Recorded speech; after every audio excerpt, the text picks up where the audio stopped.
The heart of an old warrior, touched by God, never dies. It's just passed on to the next generation.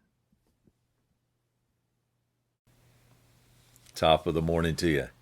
So when we read Psalm 71 with the eyes of love, or from the perspective of love, and an overwhelming desire to get to know God better, we see someone who reflects on how much God is doing for him now, in the past, and in the future.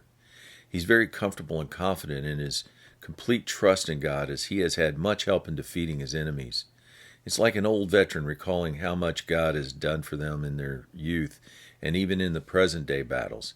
He doesn't want this love relationship to stop, but continue on in his old age. In verse 9, "Cast me not off, or send me not away in my time of old age.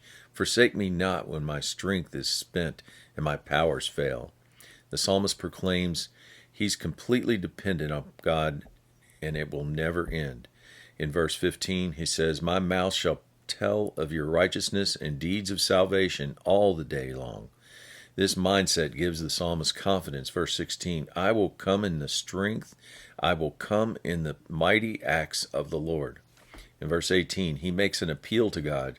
"Yes, even when I'm old and gray, forsake me not." He's not ready for this ride to end. His desire now is to declare God's mighty strength to this generation and how God's mighty power is available in the future generations. Verse 19 through 24 are spent extolling God's virtues as he looks back and appreciates God's righteousness, his great works, his uniqueness, his truth and faithfulness, and his righteousness. The psalmist then declares how he will never stop praising God. In fact, in verse 23, "My lips shall shout for the joy when I sing praises to you, for you have redeemed my inner being." This grateful veteran fondly remembers the past, continues to battle using the Lord's strength now, and looks forward to the ways God will come through in the future. Word of encouragement: sometimes we have to take a mid-set break to regather our strength. Use this time to flash back on all the good that God has done. Then resume with full intentions of seeing even greater victories in the future. Have a great day.